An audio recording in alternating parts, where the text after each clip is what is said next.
Scrap పాలసీని అమలు చేస్తోంది హెల్త్ డిపార్ట్మెంట్. తమ పరిధిలోని 108 వెహికల్స్ తో పాటు ఇన్నేళ్లు వినియోగించిన పాత వాహనాలను తుక్కు కింద పంపిస్తున్నారు అధికారులు. ఇదివరకు ఆన్లైన్ యాక్షన్లో 76 వాహనాలను అమ్మేశారు. ఇప్పుడు మరిన్ని వాహనాలను తుక్కు కింద విక్రయిస్తున్నారు. మెడికల్ అండ్ హెల్త్ డిపార్ట్మెంట్లో అమలు చేస్తున్న స్క్రాప్ పాలసీపై మరింత సమాచారం శ్రీశైలం అందిస్తారు. రాష్ట్ర ప్రభుత్వం ఈ సంవత్సరం నుంచి స్క్రాప్ పాలసీని అందుబాటులోకి తీసుకొచ్చింది. 15 సంవత్సరాల పైబడిన వాహనాలు కానీ, లేకపోతే అన్ఫిట్ వెహికల్స్ కానీ, లేకపోతే ఎక్కువ కిలోమీటర్ తిరిగినటువంటి వెహికల్స్ కానీ, వీటన్నిటిని కూడా స్క్రాప్ కిందకు తీసుకొచ్చేందుకు ఈ పాలసీ తీసుకొచ్చింది. అయితే మెడికల్ అండ్ హెల్త్ డిపార్ట్మెంట్లో ఉన్నటువంటి ట్రాన్స్పోర్ట్లో వెహికల్స్లో ఈ స్క్రాప్ పాలసీని అప్లై చేస్తున్నారు, అమలు కూడా చేస్తున్నారు. ఇప్పటికే ఫస్ట్ యాక్షన్ కంప్లీట్ అయింది. ఫస్ట్ మనం ఇప్పుడు ఎస్ఆర్ నగర్లోని స్టేట్ హెల్త్ ట్రాన్స్పోర్ట్ ఆర్గనైజేషన్ ఇక్కడ ఉన్నాం. ఈ ప్లేస్లో ఏవైతే మెడికల్ అండ్ హెల్త్ డిపార్ట్మెంట్లో యూజ్ చేసినటువంటి వెహికల్స్ అన్నీ కూడా స్క్రాప్ కిందకు వచ్చినాయి. వాటన్నిటిని కూడా ఇక్కడే ఉంచి ఇక్కడ నుంచి గవర్నమెంట్ అప్రూవల్ తీసుకొని యాక్షన్కు పంపిస్తున్నారు. ఆర్వీఎస్ఎఫ్ అనేటువంటి దాని కింద ఈ వెహికల్స్ అన్నీ కూడా స్క్రాప్ కిందకు పంపిస్తున్నారు. దానికి అంటే ఆన్లైన్ యాక్షన్ ఉంటుంది.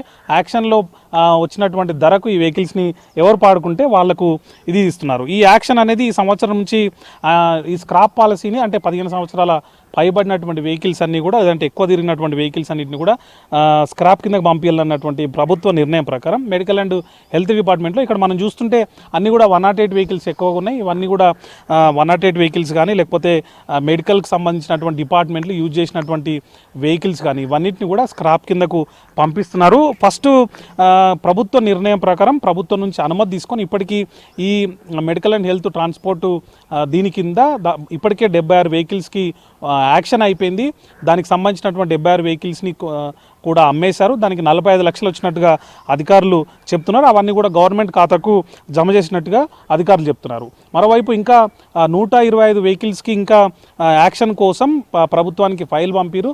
అది ఆమోదం పొందిన వెంటనే ఆన్లైన్లో యాక్షన్ నిర్వహించి దానికి వచ్చినటువంటి బిడ్ ఆధారంగా ఈ వెహికల్స్ను కూడా వాళ్ళకు స్క్రాప్ కింద కేటాయించేటువంటి అవకాశం ఉందని అధికారులు చెప్తున్నారు. ప్రజెంట్ ఇక్కడ మొత్తం 220కి పైగా వెహికల్స్ ఉంటే 165 వెహికల్స్ని స్క్రాప్ కిందకు పంపించేందుకు ఫైల్ రెడీ ఉంది. దాని ఆమోదం వచ్చినటువంటి వెంబడే దీన్ని స్క్రాప్ కిందకు పంపిస్తామని యాక్షన్ నిర్వహించి స్క్రాప్ కిందకు పంపిస్తామని చెప్పి అధికారులు చెప్తున్నారు. అయితే తెలంగాణ రాష్ట్రానికి సంబంధించి జనవరి 1 నుంచి ఈ స్క్రాప్ కింద ఏవైతే వెహికల్స్ అన్ఫిట్ ఉన్నాయో, లేకపోతే ఎక్కువ తిరిగిన వాటి ఉన్నాయో వాటిని కూడా స్క్రాప్ కింద పంపించాలని చెప్పిన దాంట్లో భాగంగా ఇక్కడ చాలా వెహికల్స్ అయితే 15 సంవత్సరాల పైబడినవి, లేదంటే 6 లక్షల కంటే ఎక్కువ కిలోమీటర్ తిరిగినటువంటి వెహికల్స్ అన్నీ కూడా ఈ స్క్రాప్ కిందకు పంపిస్తున్నారు. అవన్నీ కూడా ఈ ఏదైతే మనకు ఎస్ఆర్ నగర్లో ఉన్నటువంటి medical and health transport organization సంబంధించినటువంటి ప్లేస్లో ఇక్కడ ఉంచారు.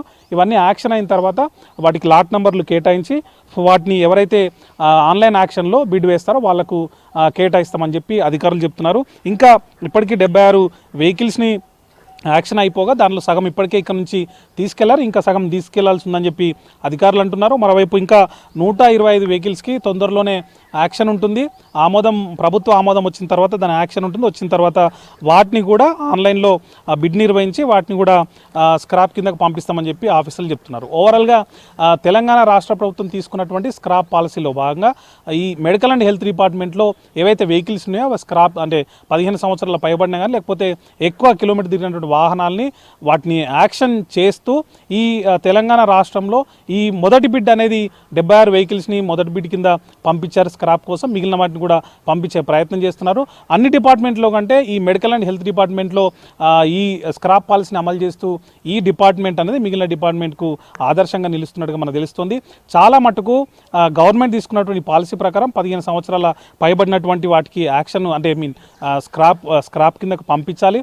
ఒకవేళ పర్సనల్ వెహికల్స్ కూడా ఎవరైనా స్వచ్ఛందంగా 15 సంవత్సరాలు పైబడిన వాటిని స్క్రాప్ కిందకి ఇవ్వాలనుకుంటే కనుక వాళ్ళకు కొన్ని రోడ్ ట్యాక్స్లో కానీ, లేకపోతే ఇంకొన్ని మినహాయింపులు ఉంటాయని చెప్పి గతంలోనే పాలసీలో ప్రభుత్వం ప్రకటించింది. దాని ప్రకారం ఇప్పుడు గవర్నమెంట్ సైడ్ మాత్రం ఈ స్క్రాప్ కింద వచ్చేటువంటి ఆదాయాన్ని గవర్నమెంట్ ఖజానాకు జమ చేస్తున్నట్టుగా అధికారులు మనకు చెప్తున్నారు. ఓవరాల్గా స్క్రాప్ పాలసీని ఈ మెడికల్ అండ్ హెల్త్ డిపార్ట్మెంట్లో అప్లై చేస్తున్నారు. ఇది అంటే అధికారుల సమాచారం ప్రకారం మొదటి డిపార్ట్మెంట్గా నిలిచినట్టుగా తెలుస్తుంది. ఒక యాక్షన్ అయిపోయింది, ఇంకొక యాక్షన్కు రెడీగా ఉంది. ఓవరాల్గా స్క్రాప్ పాలసీని మెడికల్ అండ్ హెల్త్ ట్రాన్స్పోర్ట్ వింగ్లో దీన్ని అప్లై చేస్తున్నారు. కెమెరామెన్ సాయితో శ్రీశైలం, V6 న్యూస్, హైదరాబాద్.